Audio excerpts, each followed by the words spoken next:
This is the Detroit Sports Podcast Network. I was trying to get it how I live.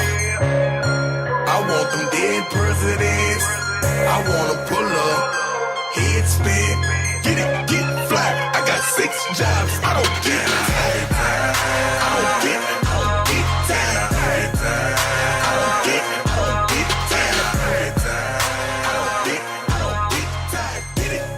And we are still not tired on episode number 29 of Two Bad Hombres. I am your host, Vito Jerome Churko, alongside my usual sidekick and partner in crime. That is the Doc from Doc and Jock, John Charles Macaroon. John, how's it going? Vito, welcome to the weekend. Always enjoy our conversations. Looking forward to this podcast recording. How have things been going for you? My goodness, props to you, my friend. You are employed by damn near half of the media outlets that are here in the Metro Detroit area, man. Good stuff. Good for you. Yeah, just pay me something, though, please. Okay, I'm making pennies. I need some money, need some income.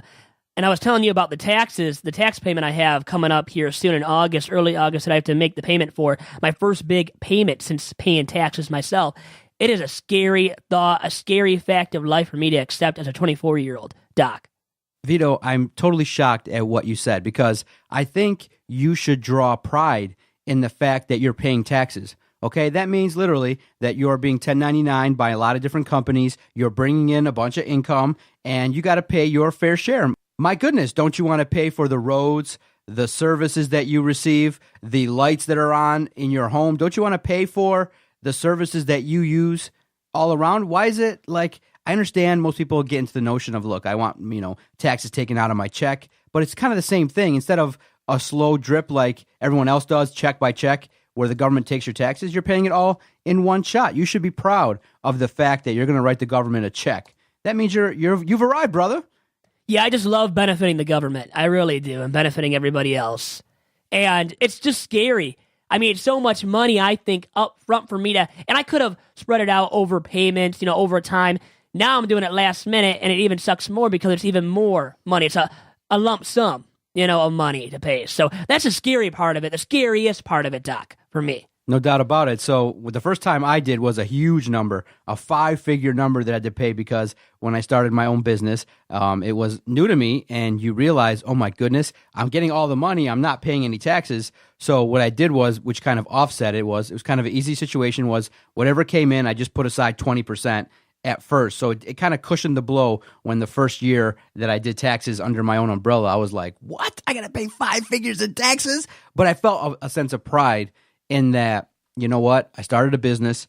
I was in a tough situation before working for other people, and working for yourself is so much better. And I encourage you to keep doing it. That's why when opportunities pop up, you see me messaging you saying, look, go handle your business. Don't be somebody that sits on the sidelines. Go make things happen. And I'm proud of you because that just means that you're somebody that is networking, you're working with other people, people are willing to see what you do, and you help out with a lot of companies, and I'm proud of you, especially for what you do for our network. I mean, you've gotten another sponsor now, so that's about now half a dozen sponsors that work with the Detroit Sports Podcast Network, and you're a large part in that. So you're doing great things, you're taking meetings, having a good old time, and don't take it like it's something that's of a major deal that you pay taxes. You got to pay taxes anyway, so just kind of go with that 20% number. Every $1,000 that you bring in, put aside $200 that you got to pay the man, your partner, the IRS and the government. Oh, love the IRS. What a good friend to have. And how do I avoid paying taxes? Okay, now I want to find out how to actually manipulate the system and not pay taxes like our president, supposedly, and some other people that avoid it and get in trouble, too. Now you're speaking my language. I've learned in the last 4 years, kind of, a little bit of some techniques in order to kind of save a little bit on taxes. The tax code is so long that it takes, probably 5 years to really learn it all. But I think the first thing you got to do is you got to make yourself a company. Vito Churko Incorporated. You got to make yourself a company. And what you got to do is document all the gas that you do driving here, driving all around to Grand Rapids, all the driving that you do. So for me, I basically don't pay for gas in essence, okay? I deduct all the gas that I use because I'm a corporation.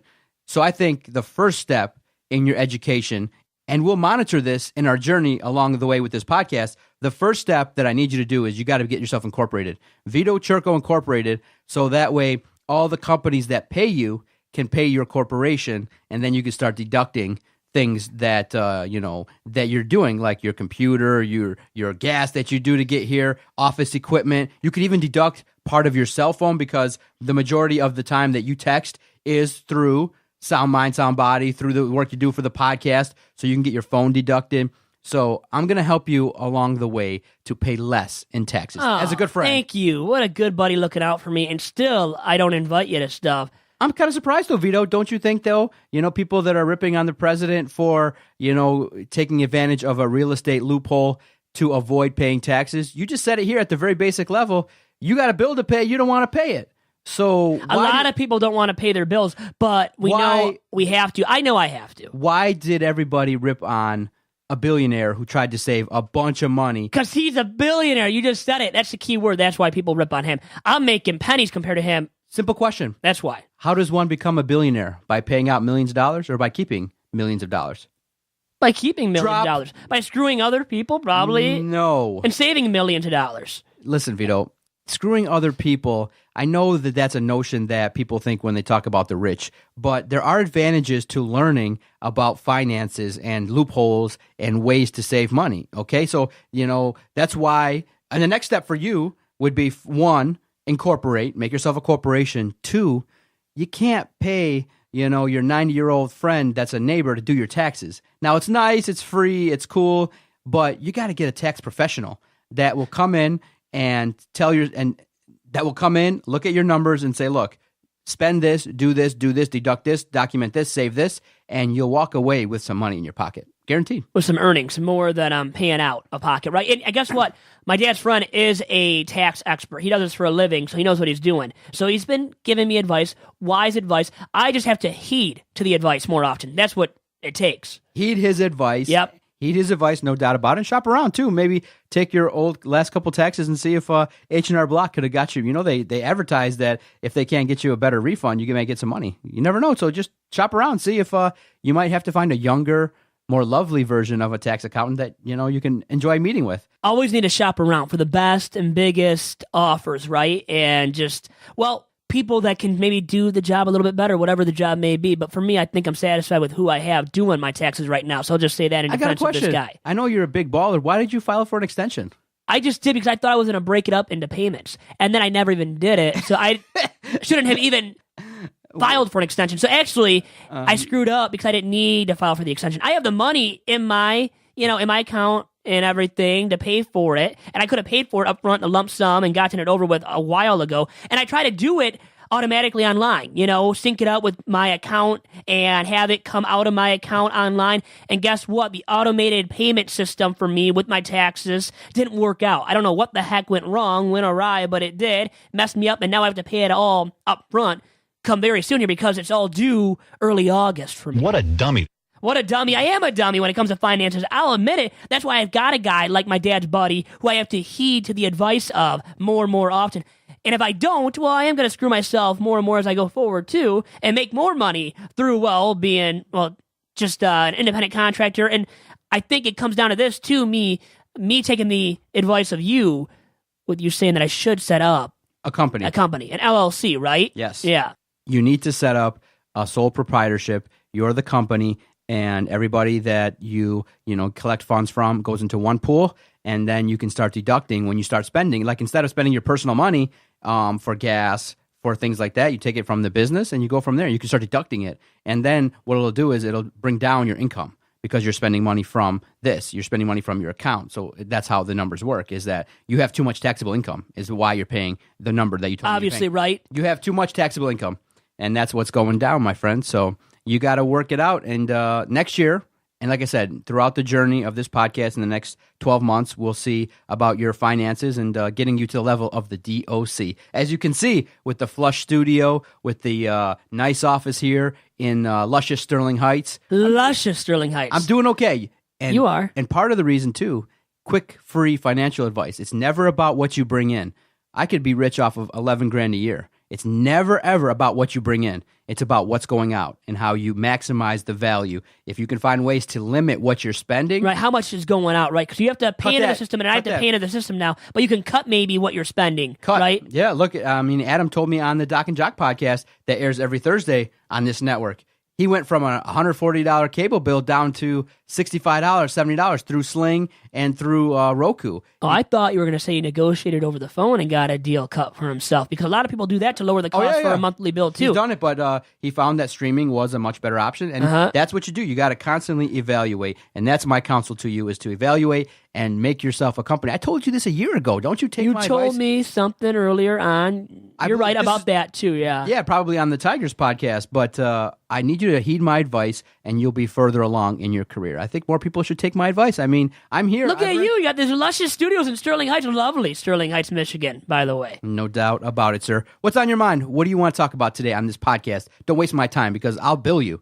I don't want to be billed by anybody else. Please don't do that to me. So I want to talk about Dunkirk, give a movie review about that, and we can start off with that as I saw it last weekend in a little segment called Things I Did That Doc Wasn't Invited to, a movie called Dunkirk that I went to go see at MJR, Partridge Creek MJR. How old were you when you lost your virginity?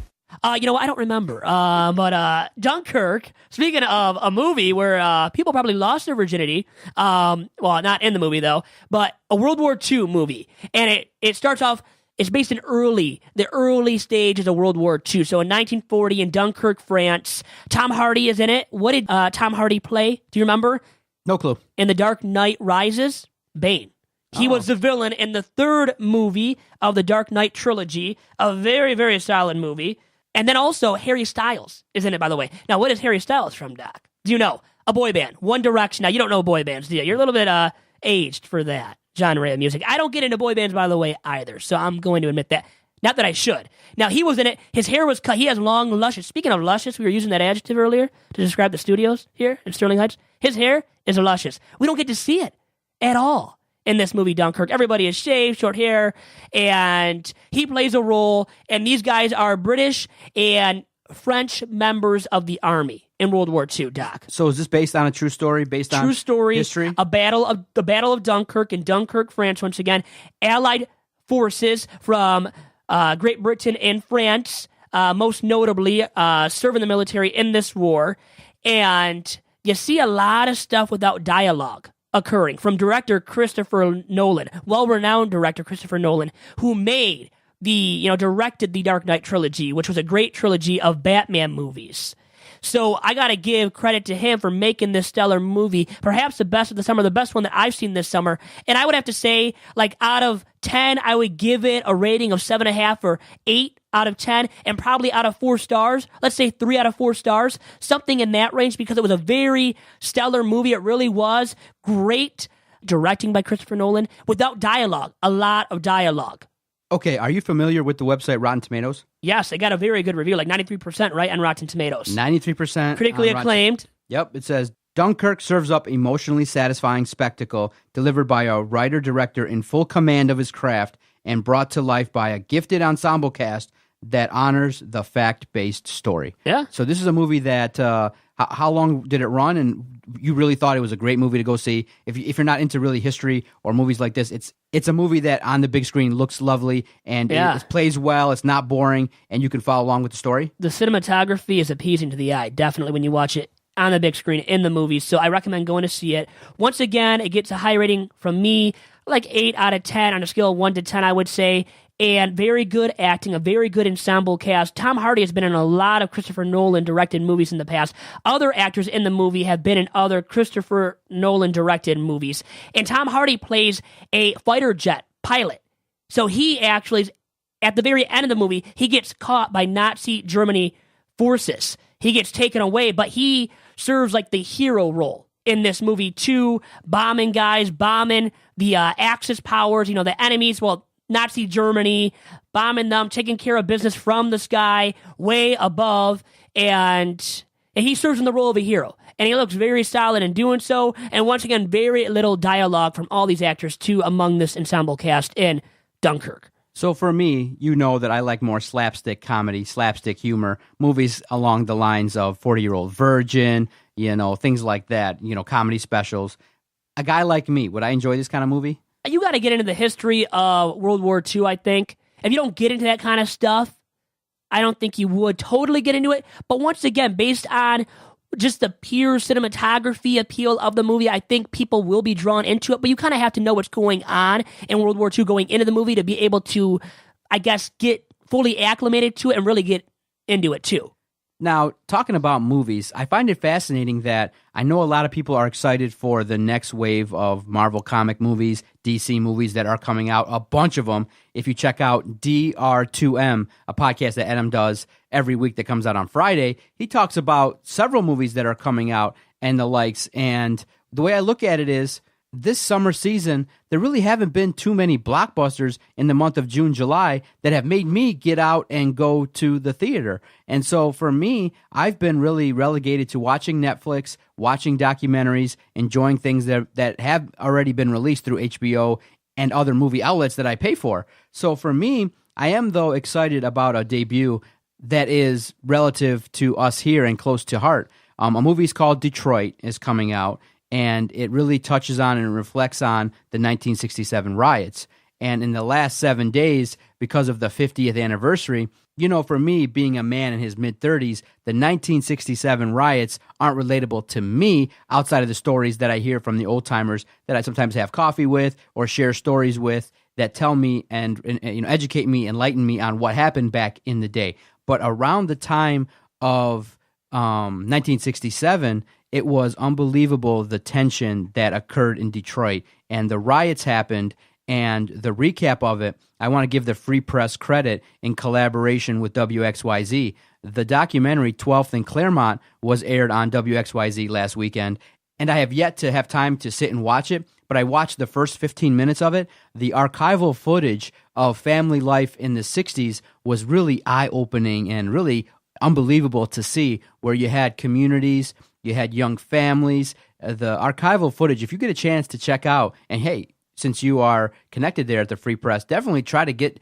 to look at a screening of 12th and Claremont. It's really powerful. It's really good. On Rotten Tomatoes, 95% for the movie Detroit. I'm kind of looking forward to it in a year where I don't feel like, look at the movies that are opening, coming up. Atomic Blonde, the Emoji Movie, an Inconvenient Sequel, Brigsby Bear, A Family Man, Girls Trip, Spider-Man. Well, I want to see the Girls Trip. Okay, Yeah. that Girls Trip movie, I got to see that. Yeah, so a lot of these movies are getting rated high, but the Emoji Movie has 0% on Rotten Tomatoes. Well, yeah, I mean, that's not meant to be critically acclaimed. Yeah. People know that going into it, I think. Girls Trip, 88% on Rotten Tomatoes. Spider-Man, 92%. War for the Planet of the Apes, 93%.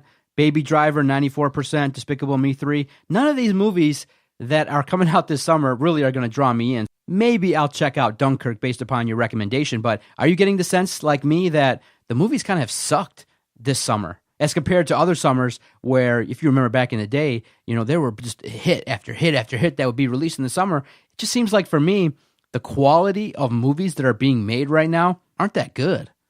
No, they're not very satisfactory, critically acclaimed. This Detroit movie, I think, is one that is a must-watch, and Dunkirk might be that as well, might win an Oscar, and I think it should. I think Christopher Nolan will win it for Best Director. I think he has a great shot at winning an Oscar for this movie, Dunkirk. Detroit probably will be nominated, definitely, too, and it's been critically acclaimed. A lot of people have liked it, have respected it so far, and I think it's going to gain more and more attention, more and more traction, and I think people will be nominated from it once again and will win some Oscars too. And you know what? It's a remarkable documentation, right? Chronicling of the events on July 23rd of 1967. I mean, what a time to be alive. We weren't alive. We didn't witness these events. But did you know the Tigers are playing a doubleheader? Yeah. When this was all going on? And Bill Dow, by the way, special to the Detroit Free Press, he also writes for Detroit Athletic Company for the blog that I also write for at the Detroit Athletic Company. A great, renowned writer himself. And he chronicled a story for the Free Press on Detroit during the riots in 1967 and what the Tigers experienced. So from a sports and Tigers perspective. And he brought up how, after this doubleheader, 2 days later, Mickey Lolich, right? The starting pitcher for the Tigers in game one of that doubleheader, would become the World Series hero the following year. He had to protect the city 2 days later as part of the Michigan Air National Guard while his teammates flew to Baltimore after playing that homestand and had to, stay back while his teammates went to Baltimore for a series against the Orioles. And he stayed back, Mickey Lolich, as part of the Michigan Air National Guard. How about that? How those times are so much uproar, right, was going on, and so much ugliness in the city. A guy like that had to stay back and defend defend the city and really help out with curtailing the riots and protecting people, as everybody was on guard, right? Had to be on guard at that point, too. Yeah, it's unbelievable. The recap, the story of the racial tensions and what it did, the financial burden. And you realize, too, that so many businesses lost money. Many of the businesses back in the day, Vito, weren't insured, meaning that when many people lost a bunch of money in the riots, they said, you know what, we don't have the money to really repair and rebuild and reopen our businesses. So many businesses, over several $100 million in damage, and many people did not recover and regroup and open up their businesses again once the riots occurred. So around the time of the riots, if you really want to invest in learning about the racial tension in the city, kind of how this all broke apart and the damage that it caused to the city, it took a little bit of time to repair the damage that occurred because of the riots. And so it was really valuable for all the journalists, and there was a Twitter page that was set up to kind of recap. There's a 1967 Detroit Twitter page. And the Free Press, right, chronicled these events by the minute, right, as they actually happened on July 23rd, 1967. What a cool thing to really check out, too, via the Free Press's Twitter handle. So that was a must-see on that day this year, July 23rd, chronicling all those events. So where do you watch your movies at when you go and enjoy? Listen, once my wife introduced me to Imagine, I was like, I'm hooked. I haven't gone to any place else. I love the big seating. $10-11. You get a chance to have cocktails, alcoholic beverages. I don't know if you'll get carded there, if you'll be allowed to drink at an Imagine, but bring your ID. And I think Imagine is the only place I really want to sit and enjoy a movie outside of the house. Well, I would say MJR now is picking up on that. It's picking up steam and adapting to that, to Imagine's playbook with a bar of its own now. You can bring the drinks into the movie theater when you're watching the movie. So they have those leather seats, lounge chairs now, too. So they have more and more of what Imagine offers and has kind of specialized and perfected in its playbook. And I think people love Imagine movie theaters right now because of what you brought up. They have a bowling alley inside of the one in downtown Royal Oak right by Top Cat Sales, where I'm employed, one of the 5 or 6 places where I'm employed, and 1099, right? That's true, Doc. You know that much after you and I talking about it. But anyways, Imagine is probably the cream of the crop when it comes to movie theaters right now. But MJR is picking up steam, and like I said, doing more and more like Imagine has. I want to play this for you because anytime I go to MJR, what does everybody think about? Always clapping, right? Come and have a party. Yeah. It's more Fun at MJR. big screens, big fun makes you feel so good. It's more fun at MJR. It's more than just a movie. Clap, clap, clap. Gotta go to the show where the good times are. It's more fun at MJR. It's more fun at MJR. It's more fun at MJR, and everybody gets into it. But for me, MJR is great. It is the number 2 for me. But imagine those seats. I mean, unbelievable because they're huge. You could bring blankets. It really is. You can bring blankets. You bring blankets for what? What are you trying to hide while you're at the movie theater with those blankets, man? Hey, exactly. Hey, right?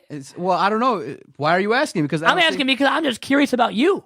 See, listen, I've never done that in a theater. I'm glad maybe you're going around by asking me, have I ever gotten freaky at the theater? But hey, people do. Not saying totally that you do or have done in the past or will do anytime soon.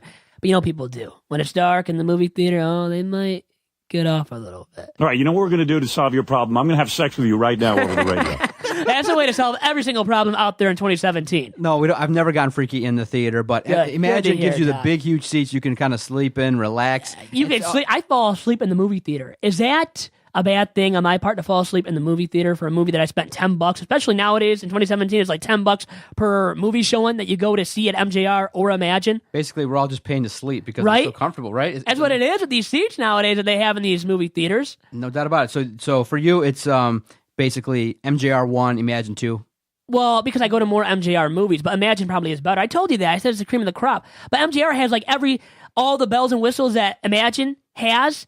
MJR has now too, so it's a very close call. But I can see you love your Imagine movie theaters, definitely. Do you have a last 5 movies VIP access over there? I think we probably signed up for the rewards or whatever they got going on. But yeah, for me, it's Imagine and then MJR probably, and then. I'm kind of bummed out if you're an East Side person. I love going to Cinemark on DeQuinder. Where the what movies, the hell is that? Okay. What? Cinemart? It was called Cinemark with a K. Cinemark. But it was bought out by MJR. What happened was Cinemark would provide movies that had already been released like 3 months ago, but the price would be $2 to go watch it.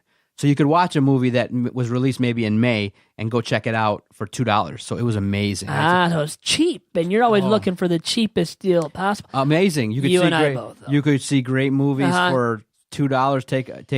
Take your girlfriend and go watch a movie for $10. I mean, you couldn't beat it. It was on 12 Mile and DeQuender. Now it's a new MJR. It was bought out because it's hard because you would think, how do you make money showing $2 movies? But you got to do it. Yeah, that's probably why it went out of business or got bought out by MJR. So, unfortunately, it's gone. But I think Macomb recently closed as well. They used to have it over at Macomb Mall. They're renovating. They renovated that one, actually. Good. They're making it more like, once again, these Imagine movie theaters. So, we'll see what happens with that over there in Macomb. Let's take our first time out, regroup here. What do you got for me in the second half? So far, so good. You've been entertaining. I'm not going to bill you so far. Good to hear. Speaking of being cheap, when is somebody being too cheap? We'll talk about that after this quick commercial break here on episode number 29 of Two Bad Hombres. Vito, I want to tell you about our host site, Podomatic.com. When Adam and I first started this project, we were looking for a place to host all of our recorded audio. And thank goodness we found Podomatic. Very user-friendly, very easy to generate links that all our supporters can find quickly. That's why we have an audience that has spread all over the country and even internationally. We get great support on our Twitter page saying thank you for doing your podcast. It keeps me in touch with Detroit sports. And that's largely due to our host site, Podomatic. If you're going to start a brand new project and you want to do a podcast, definitely have fun. Do your podcast, record it, get together, and upload it to Podomatic.com.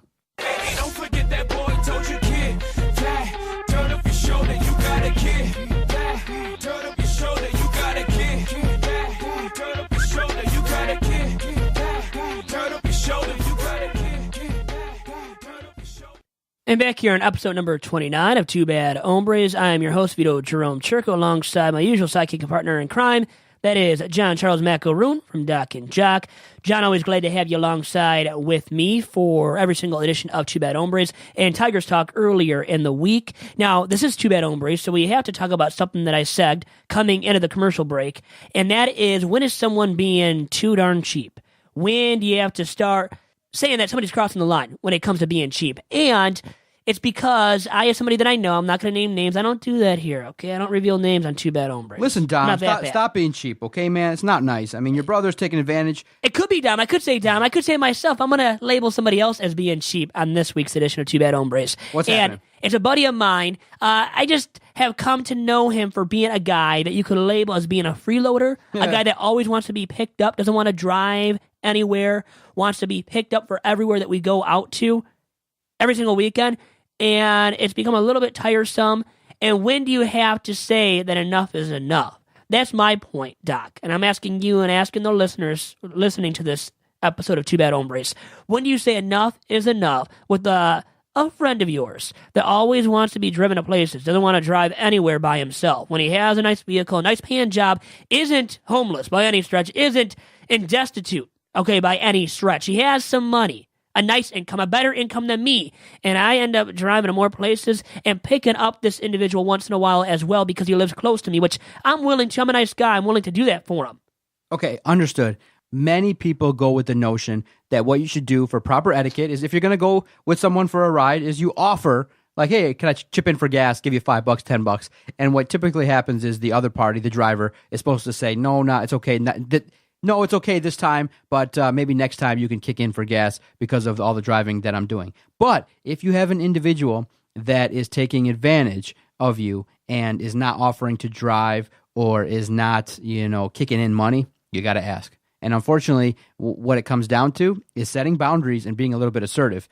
Because what tends to happen is people will take advantage of you if they know that, look, Vito's a guy I can always call. He's a guy that will always drive me. So whenever we go out, I'm just going to lean on Vito and impose on him. So unfortunately, your friend's an imposer, and it's okay because there are people that sometimes tend to take advantage of situations. So what you got to do to rectify this situation is, yes, you are correct. Your insights are correct. This guy's being a little bit cheap, is to say, look, you got to kick in for gas. Unfortunately, you got to give me $5, $10 for gas, and I have no problem driving you anywhere because it's expensive. And for you to do all that extra driving, I do believe you have a lease. I do believe that. I have a lease. It's a lot of miles on my car, a car that I drive to Grand Rapids, places like that. Yeah. Probably way too constantly for my 5-6 jobs, once again, a theme of the podcast. So it's a lot of mileage on my vehicle that is unwarranted at times, right? Or you go with the notion of asking and being assertive yourself and saying,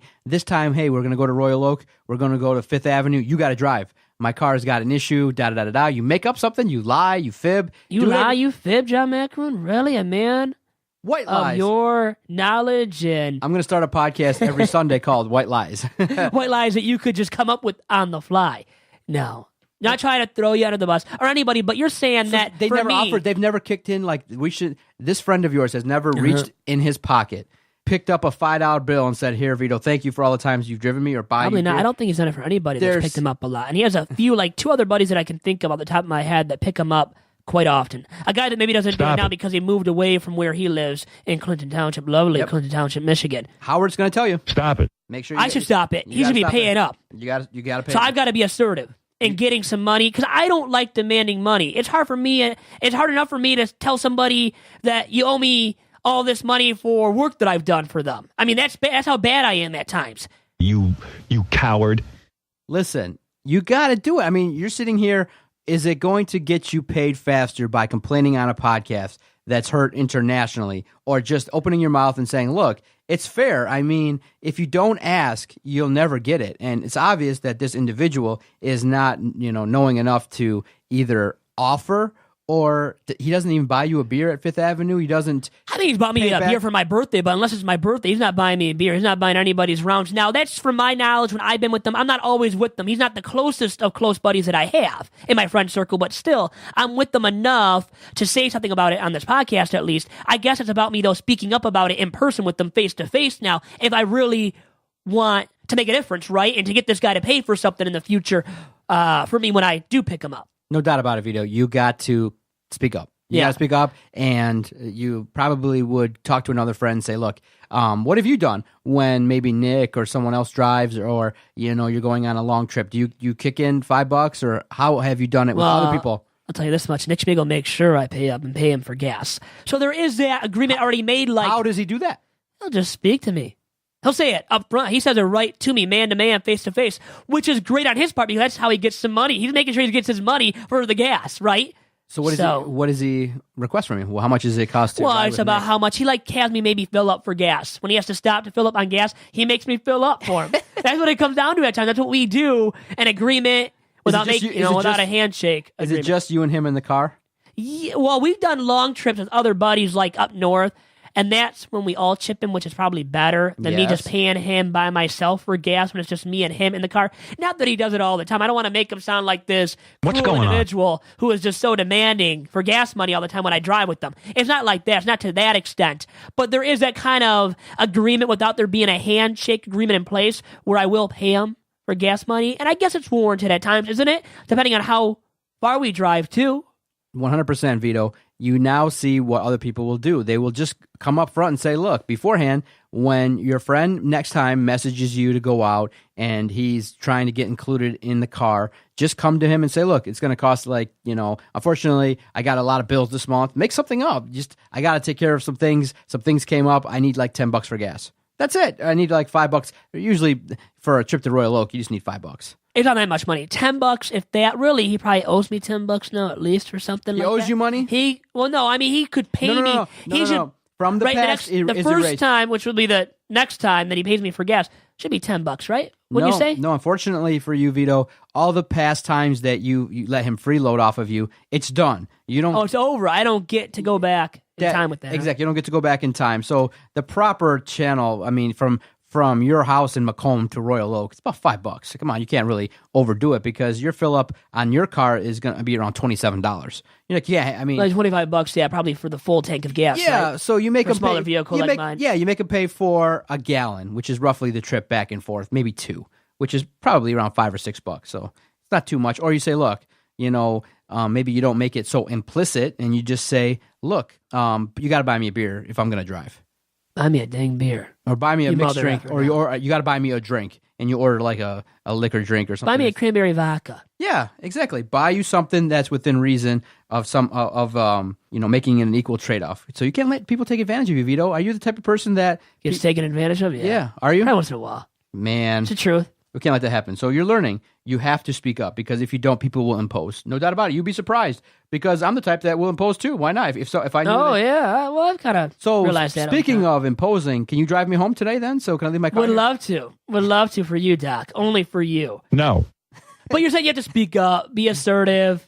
You got to speak up. Yep. You got to be assertive. Good drop there, Vito. No There doubt comes about a it. time for it where you have to be assertive. Speak your mind. All right. So now moving on. Now, I had mentioned cranberry vodka, and this is a random thought, but I was just watching The Departed, a great movie. I believe it was made in '06 with all these big-name actors, Mark Wahlberg, Matt Damon, Leonardo DiCaprio, Alec Baldwin is even in it, Charlie Sheen's father, Martin Sheen. He's a lieutenant, I believe, or whatever, of the police force. Great, great movie to watch. Have you ever seen it?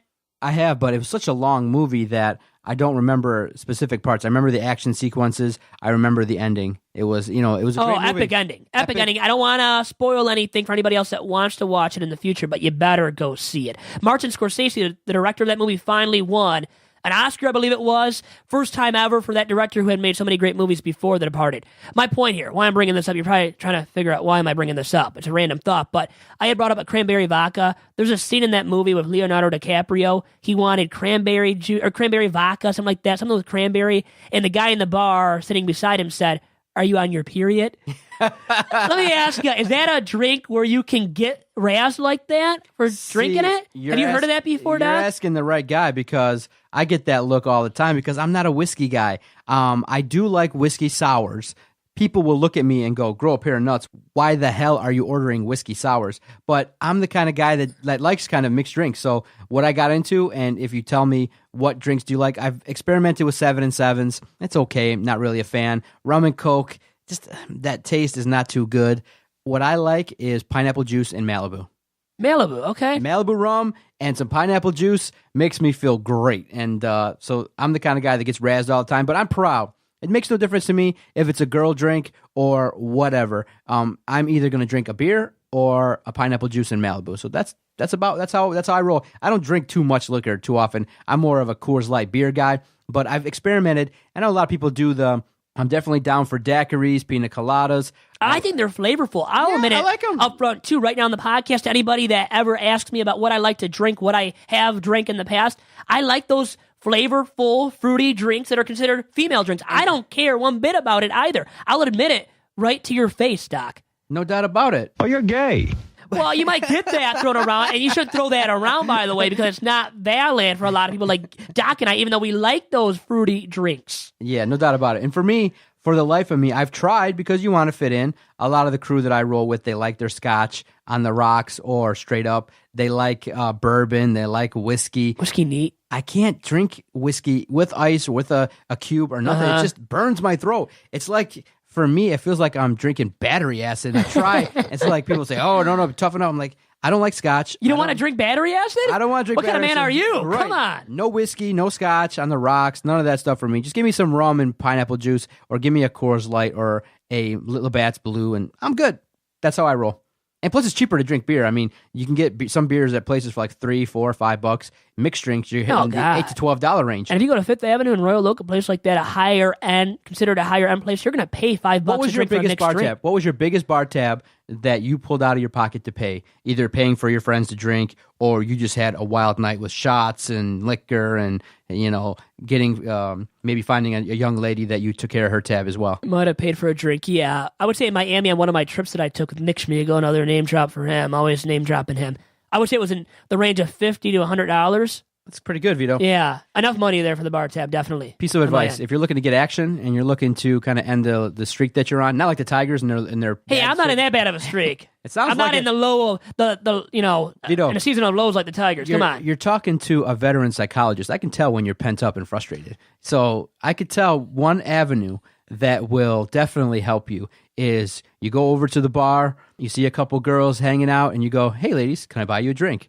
And you got to bring a couple $100, and they'll look at you, and Oh, you flash it, right? exactly, they look at you, and they'll be like, "Well." At the very least, you'll get their attention because most young ladies do like to have their drinks paid for, and some even expect it. But at the same time, I think that's a good way for you to open the door for the subject of you developing and growing from a young podcaster into a man. I'm not a man yet. I'm 24. I'm not a man. Hey, I am 24, and I am a full-grown man. Okay, more man than you'll ever be. You are. Anyways, I'm but, just with you. But that's the free advice I'll give you this week, which is Okay. buy the ladies the drinks, man. That might get you, some entertainment that I know you're desperate to achieve. Hey, I am not mired in a season-long slump like the Tigers. Good. Okay, I'm glad to hear that. It's not that bad for me. I don't consider myself to be in that kind of a bad state. So, When's the last time you were with a woman? you know what? Do you want to talk? No. Moving on. Hey, I'll tell you the truth. Even when I have been with the woman, whenever it may have been the last time, I don't speak about it really. I don't think even if I was you're a player, gay. if I was a player, I don't think I would just tout it up all the time. I'm not into that, like into touting my numbers. Really? And I bet you have some friends. I have some friends, maybe, I'll definitely say that maybe tout their numbers, say this or that. They like to brag about it. Do you I'm not know the what sex braggadocious is? type. I'm not the braggadocious type no matter what, though. Do you know what sex is? Even if I do or don't know what sex is. And maybe I'll look it up today on the internet, the worldwide interweb, and try to figure it out.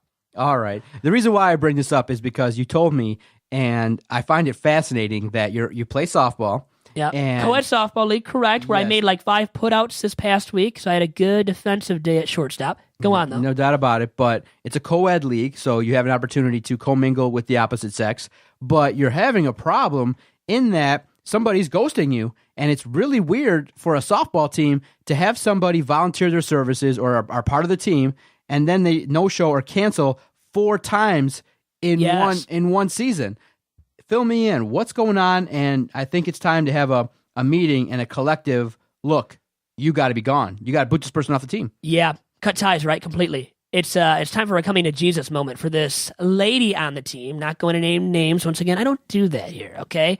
And she has now canceled last minute on us on my co-ed softball team 4 times this season. Plus, has missed another game where she has told my buddy Nick Schmiegel, the manager, that she would not be coming to the game. So she gave him a week notice. So that was a good notice in advance. The thing Why? is, she has done it last minute to us, canceling as well 4 times now, including this past week. And when you do that, you screw the team, because then in this co-ed softball league, you are undermanned to the point where you have to drop down your number of guys to make it an even amount of guys and girls. So if you have a girl missing, and let's say you don't find a sub for that girl, especially when you're doing it last minute, trying to find a sub, which makes it even harder to find that sub. So if you don't get that girl sub to replace whoever it may be that can't make it for that given week, well, then that means that you have to cut down your number of guys for that given game. So you have to suck it up and play with less guys as well to make it an even amount of guys and girls. So a girl like that is screwing us, has screwed us 4 times now this year. And guess what, my buddy, Nick Schmiegel, once again, who is the skipper, has not been happy and wants to do something about it. And I bet this girl won't come back, will not come back for next season to play on this team because of what she has already done up to this point, Doc. Now, I'm sorry for asking, and I do have to ask, are you the guy that's cut first? No, I think somebody else will be, and then me. I'm very close to the cutting of ties when it comes to guys on this team. I can see you're taking it personally because you're like, dang it, if she doesn't show up, I'm going to get cut first. Because I'll tell you the truth. When it comes to the guys, right now, because another guy's out who's kind of on the borderline as well and doesn't always start games or maybe play a game until the very end, let's say, well, because he's out with an injury, I am the guy that gets screwed. So if she's not there and we have to play underman with less guys, I'm the guy that has to sit out for the game because we don't have enough girls to make it an even amount of girls and guys. So I get royally screwed. 100%. This is unacceptable. You got to have a meeting and you got to, talk to your boy Nick, the skipper, and say, look, this week I'm playing no matter what. If this young lady comes or not, I'm in the lineup. I've been cut. This is a league you pay for, right? Pay for like 71 something to pay for it. To play in the league. Yeah. No doubt about it. So this is another opportunity. I think the theme of this week's podcast, episode 29, is you standing up for yourself. Right. You need to find a way that, look, I'm paying $71. I know how much it is per game that I'm invested. If I sit out, I want my money back. I'm paying. Well, I'll tell you the truth. This topic is more about the fact that she is screwing us as a team because it makes it harder to win games on a weekly basis for us as a team that wants to make the playoffs. We're in the playoffs right now. I believe it's the 4th seed out of 4 teams that make the playoffs. No so doubt we don't about it. have her. She screws us because she plays second base. Once. She's my double play partner. The only time you could reasonably expect that if this happens and she doesn't come one time that you sit out. Once. It should only happen once at most, right? At most. Other than that, you say, look, this is a team full of guys and girls, and if someone's not coming, you got to make it fair. You can't just pinpoint and isolate me to not play in this league that I paid for. Yeah. So absolutely, it's wrong, and it does kind of lend to what I think about people is that a lot of people sometimes commit to things where they don't want to disappoint people, and they sign up for leagues, bowling, they sign up for book clubs, they sign up for doing a podcast. Look, you got to do a podcast and be successful. You got to do it every week. Yes. Adam and I, when we started in September of 2013, we've recorded and put out a podcast on a Thursday for now 207 straight Thursdays. Through the birth of my 2 kids, through his vacations, through this and that, I've been a part, or he's been a part of 207 straight podcast recordings and releases on a Thursday. That's how you achieve success, is consistency. The audience knows, okay, in Detroit on a Thursday, a Doc and Jock podcast is coming out. I sign up for a golf league. I'm going to show up on Monday, play a round of golf if I sign up for one, and you do that. You can't be one of those people that signs up for a league and then flakes. I don't like that, but people do it because, and as a psychologist, I'm fascinated about this notion is we would rather do that and take the scrutiny for that than to tell somebody, no, I can't. Or that they sign up and then stuff happens, and there are a lot of people that make commitments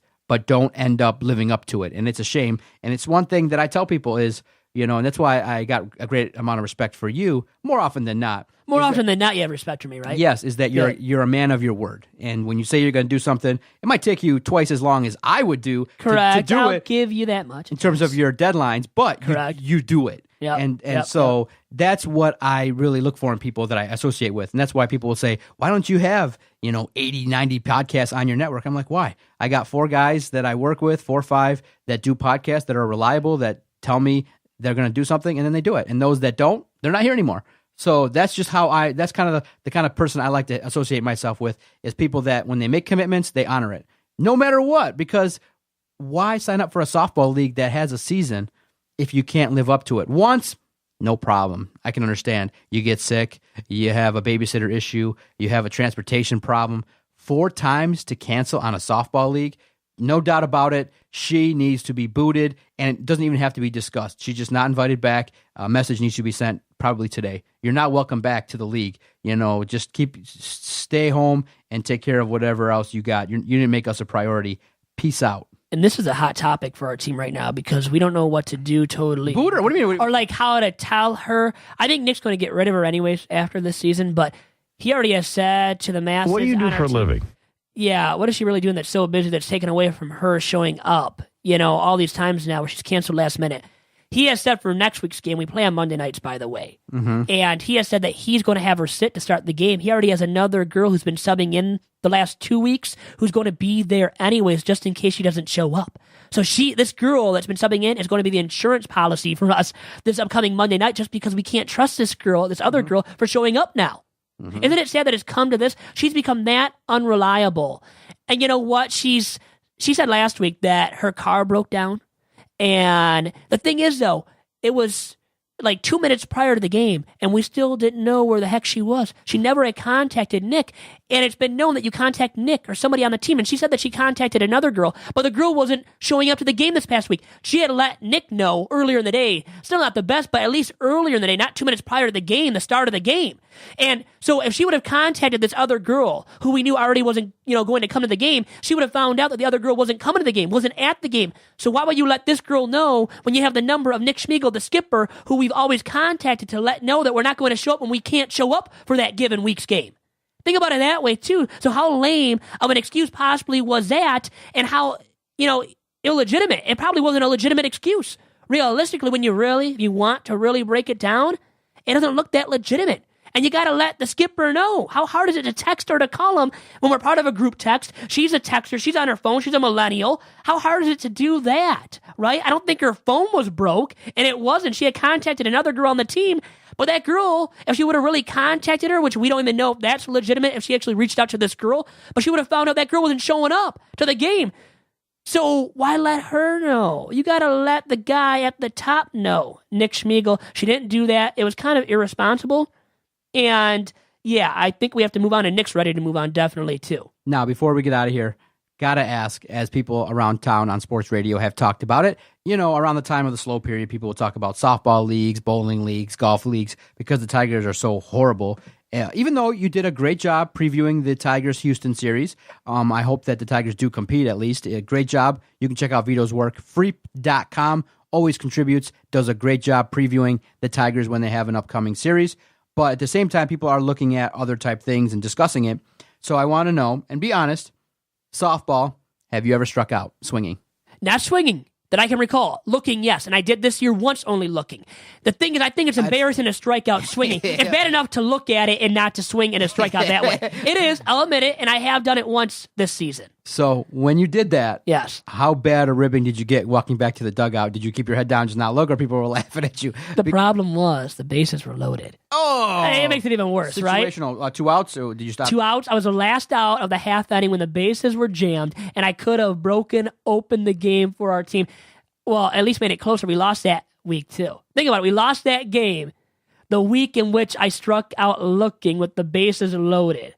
Wasn't a pretty sight for me when I went into the dugout after that AB that I struck out looking in. Completely unacceptable, Vito. This is something that can't happen. Did you get benched? I didn't get benched by my buddy. Well, I told you about earlier, in an earlier edition of the podcast, that Nick Schmiegel did bench me in a game for a misplay, not going hard enough for a ball. It was a pop-up at the shortstop position. So, and that was on me. I took accountability for it. I am a man of accountability, okay?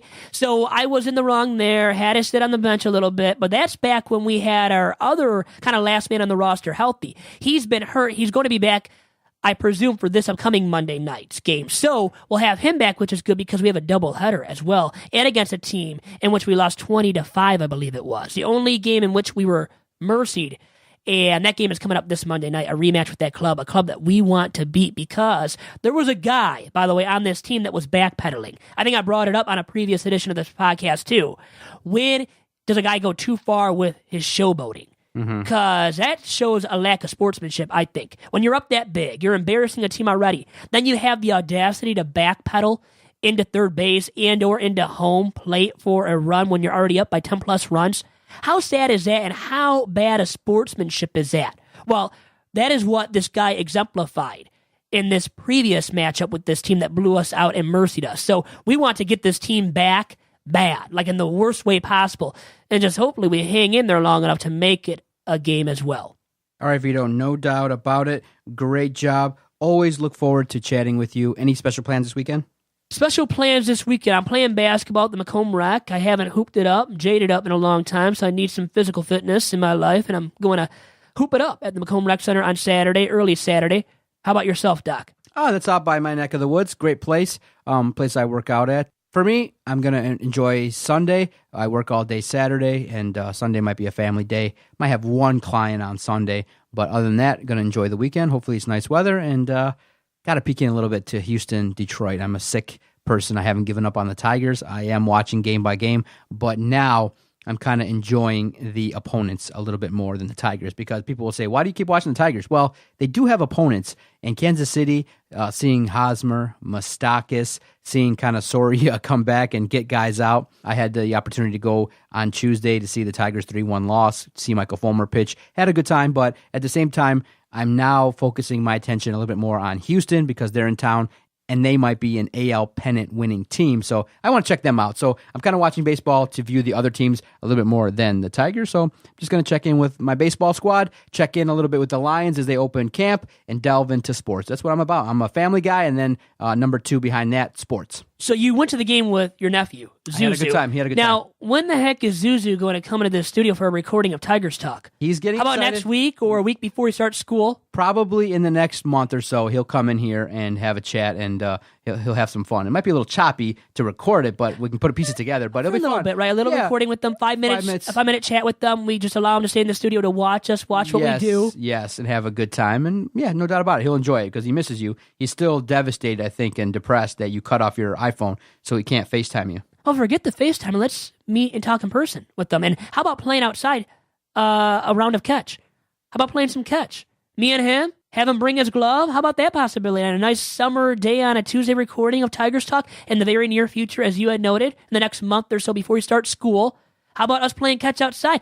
We'll make it go viral. Look at that. A viral possibility. Him and I playing catch. Maybe, no doubt about it. Let's get out of here. Doc, enjoy the weekend. Enjoy the weekend to everybody else as well that is tuning in to episode 29 of Two Bad Hombres. We'll talk to you again next weekend for another fine edition of the podcast. And you can download all our podcasts 24/7 on demand, DetroitSportsPodcast.com. I was trying to